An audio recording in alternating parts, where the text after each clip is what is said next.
एक दिन ये सदन चलते चलते एक दिन एक डेजिग्नेटेड डे हो जिसमें कश्मीर और नेहरू जी और क्या उनका गलती क्या सच सब खुले आम चर्चा किया जाए।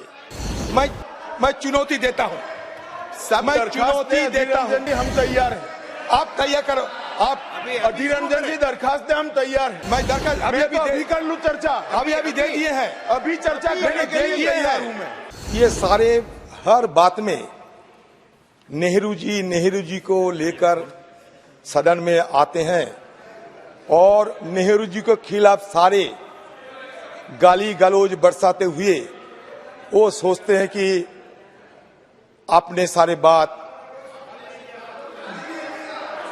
आलोचना, अच्छा ठीक है आलोचना, अच्छा आलोचना, गाली गलौज मतलब आलोचना। कल जितेंद्र सिंह भी घुमा फिरा के जब हम कुछ अलग बात पूछ रहे थे तो सारे घुमा फिरा के चले आते हैं नेहरू पे। अरे ये 70 साल की सुनते थक गए हैं।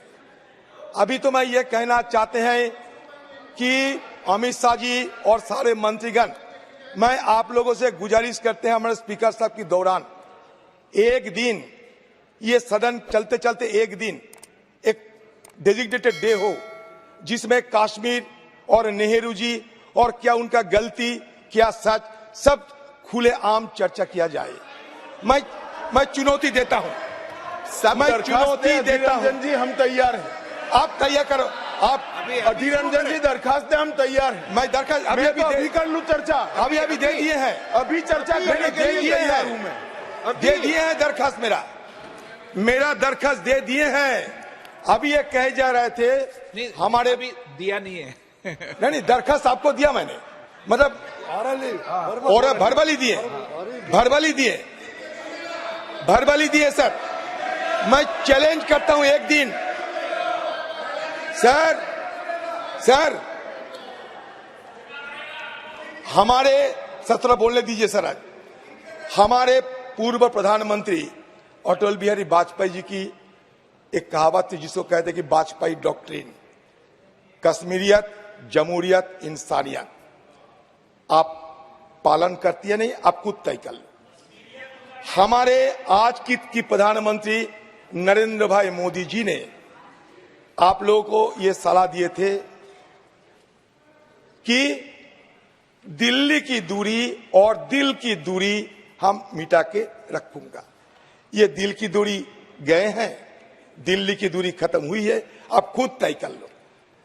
Now it is a time to have some sorts of introspection insofar as Kashmir is concerned.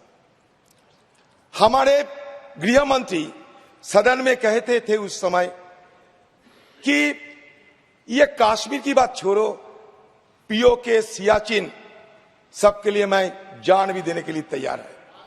अभी जिंदा है, अब जान आपको नहीं देने पड़े। अच्छा, आपने ये भी कहा था कि एप्रोप्रिएट टाइम पे चुनाव होंगे। बताइए कोई गलत बात करती है नहीं? अच्छा, अभी तो ये मुद्दा किस लिए कि जेरीमैंडरिंग करने के लिए, मतलब चुनाव जीतने के लिए नए तरीका आप अपनाता है। इसलिए कि आपने सोचा था लोकल चुनाव तो करा देते हैं, लेकिन लोकल चुनाव कराने में आपको हार निश्चित हो गए थे, तो उससे बचने के लिए अब नया तरीका अपनाते हैं। इसको कहते हैं कि जेरीमैंडरिंग। बात सुनिए अमित शाह जी, वादा किया था आपने कश्मीर में अमन लाएंगे, शांति लाएंगे। जो वादा किया था वो निभाना भूल गए। लोगों की मन में उम्मीद की आग जलाई थी आपने, लेकिन वो बुझाना भूल गए। ये समस्या आपकी यही है। लोकसभा में इस तरह की बहस की नौबत क्यों आई? अधीर रंजन चौधरी क्यों भड़क गए? अमित शाह ने ऐसा क्या कह दिया, ये सुनिए।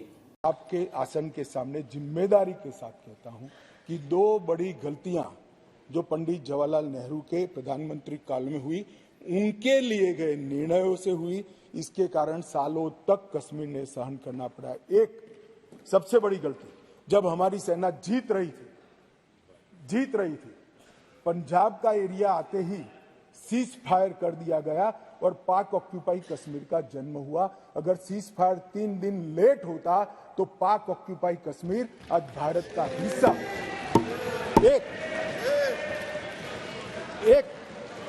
ये चर्चा में करेंगे उस दिन, बैठ जाओ।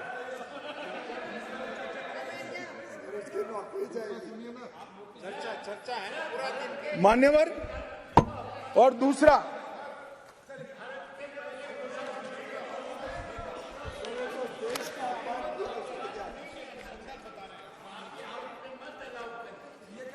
किसी का अपमान नहीं करे, संदर्भ बता रहे हो तो हिस्टोरिकल फैक्ट है। बैठो, बैठ जाइए।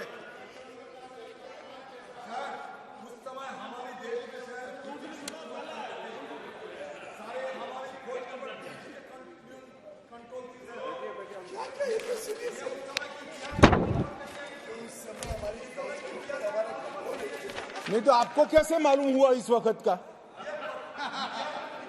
मान्यवर, अभी तो एक ही का है, दूसरा तो सुने। उसका कंट्रोल नहीं था। बैठ जाओ। मेरा जन्म नहीं हुआ था।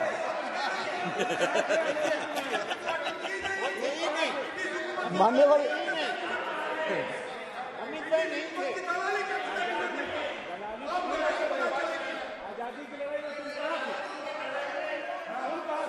अरे तो माननीय गृह मंत्री जी ने, एक मिनट प्लीज दादा, माननीय गृह मंत्री जी ने ऑफिशियल स्टेटमेंट दे दिया था कि आजादी की लड़ाई के समय का पूरा स्टेटमेंट कोर्ट में दे दिया, अभी फिर दे देंगे। बेटा सुनो, आप बता दो साहब इनको एक बार। दूसरी गलती, दूसरा संदर्भ और कर दें आप। गलती नहीं, संदर्भ, सॉरी। मान्यवर, एक ही गलती बताने से इतना तिल मिला गया। नहीं, मैंने हटा दिया।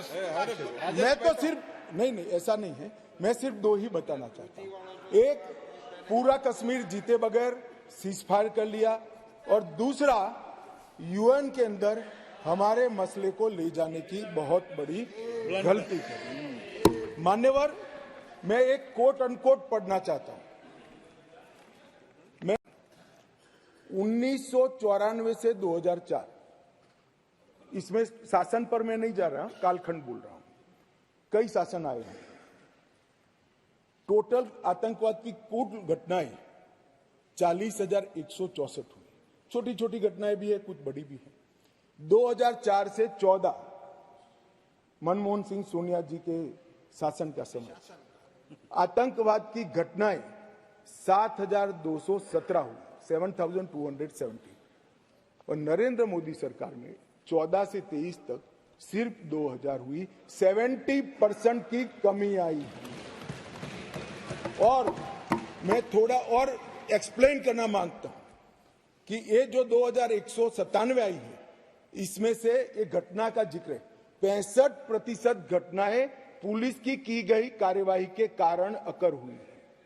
मतलब कोई जगह पे सूचना मिलती है कि आतंकवादी छिपा है, पुलिस इस पर हमला करती है तो भी वो आतंकवादी मुठभेड़ मानी जाती है। इस प्रकार की 70% कमी आई है 2004 से 14 में, और 14 से 23 में नागरिकों के मृत्यु के अंदर 72% की कमी आई है, और सिक्योरिटी फोर्सेस के मृत्यु के अंदर 59% की कमी नरेंद्र मोदी सरकार में।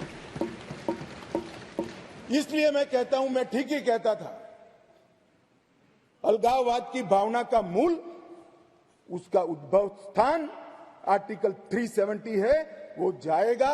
अलगाववाद की भावना भी over a period of time खत्म होगी, और आतंकवाद भी खत्म। और कल पथराव की बात करते, मैंने 2 साल लिए हैं साहब। 2010 2654 पथराव की घटनाएं हुई थी 2010 में। 2023 में 0, एक भी पथराववाद नहीं। ऑर्गेनाइज हड़ताल, जो कॉल देकर पाकिस्तान से कॉल देते थे इनके आका, और कश्मीर की वैली और जम्मू बंद हो जाते थे। 132 ऑर्गेनाइज हड़तालें हुई थी 2023 में, एक भी हड़ताल नहीं, एक भी बंद नहीं। मान्यवर, पथराव में नागरिकों की मृत्यु 2010 में 112 हुई थी, 23 में क्योंकि पथरावी नहीं हुआ है, नो इंजर्ड नो डेथ। मान्यवर, सिक्योरिटी फोर्सेस पथराव के कारण 6,235 हुए थे इंजर्ड सिक्योरिटी फोर्सेस, और इस बार क्योंकि पथरावी नहीं हुआ है, 0 इंजर्ड है। क्या बदलाव हुआ है? इनको मैं कहता हूं क्या बदलाव हुआ है। अरे इसी सदन में रहकर सारी मर्यादाएं तोड़कर अगर धारा 370 खत्म हुई तो खून की नदियां बह जाएगी कहते थे। खून की नदियां छोड़ो, कंकड़ चलाने की हिम्मत नहीं है किसी की। इस तरह की व्यवस्था भारतीय जनता पार्टी की सरकार है। और मान्यवर कहते थे क्या फर्क पड़ा है? अब्दुल्ला साहब बैठे थे। अब्दुल्ला साहब, आप जब मुख्यमंत्री पद छोड़े तब से लेकर मोदी जी प्रधानमंत्री बने तब तक 19 तक जम्मू कश्मीर में थिएटर नहीं चलते थे। पूरे देश को मालूम ही नहीं है, जम्मू कश्मीर में थिएटर नहीं चलते थे। धारा 370 खत्म होने के बाद 2021 में जम्मू कश्मीर में पहला थिएटर शुरू हुआ। 30 साल के बाद क्या परिवर्तन हुआ है पूछते हैं, इसलिए मैं कह रहा हूं कि यह परिवर्तन हुआ है। श्रीनगर में एक मल्टीप्लेक्स बना, पुलवामा, शोपिया, बारामूला, हंदवाड़ा 4 नए थिएटर खुले, 100 से अधिक फिल्मों की शूटिंग शुरू हो गई।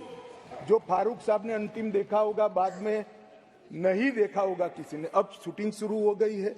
और लगभग 100 मूवी थिएटरों के लिए बैंक लोन के प्रस्ताव आज बैंक में पेंडिंग। ये मान्यवर इंडिकेटर है, थिएटर खोलने की स्थिति ही नहीं थी। क्यों बंद करने पड़े थे मुझे बताओ ना। ऐसा तो है नहीं कि जम्मू कश्मीर में कोई थिएटर पिक्चर देखना नहीं चाहता है, आराम से देखे जाते थे, मगर बंद करने पड़े थे। मान्यवर, लगभग कहते थे कि क्या हुआ था कि 370 खत्म करना पड़ा। 45,000 लोगों की मृत्यु हुई है, और मैं मानता हूं ये 45,000 लोगों की मृत्यु की जिम्मेदार ये धारा 370 थी जो नरेंद्र मोदी ने उखाड़ कर फेंक दिया। एक कानूनी सुधार लेकर आज मैं यहां पर हुआ है। डिलिमिटेशन कमीशन के इतिहास में पहली बार 9 सीटें शेड्यूल्ड ट्राइब के लिए आरक्षित की गई है, और एसटी के लिए 9 सीटें और अनुसूचित जाति और जनजाति के लिए 20 सीटों का आरक्षण की व्यवस्था करे है। नई जो स्कीम बनी है उसमें जम्मू में पहले 37 सीटें थी, 37 सीटें थी। ये भी न्याय का सवाल है। जम्मू में पहले 37 सीटें थी, अब 43 हुई है, 43 हुई है। कश्मीर में पहले 46 थी, अब 47 हुई है। और पाक ऑक्यूपाई कश्मीर की 24 सीटें, क्योंकि वो हमारा है, हमने रिजर्व रखी है मान्यवर, 24 सीटों को। इस तरह से पहले 107 सीटें जम्मू कश्मीर विधानसभा में थी, अब 114 सीटें हुई है। पहले 2 नॉमिनेटेड मेंबर हुआ करते थे, अब 5 नॉमिनेटेड मेंबर मान्यवर इसमें होंगे। जम्मू कश्मीर के कानून के हिसाब से 2 महिलाओं को राज्यपाल द्वारा मनोनीत किया जाता है, और धारा 15 के अनुसार किया जाता है। और अब इसमें कश्मीरी प्रवासियों में से 2, जिसमें से 1 महिला, और पाक ऑक्यूपाई कश्मीर से 1 नामांकन किया जाएगा। मान्यवर, ये इसलिए संभव हुआ है कि 5 और 6 अगस्त को ये ऐतिहासिक बिल नरेंद्र भाई ने कैबिनेट में पारित किया, और इस सदन ने इसको परमिशन दी, इसको मान्यता दी, और धारा 370 चली गई। इसी का हिस्सा था ये डिलिमिटेशन कमीशन।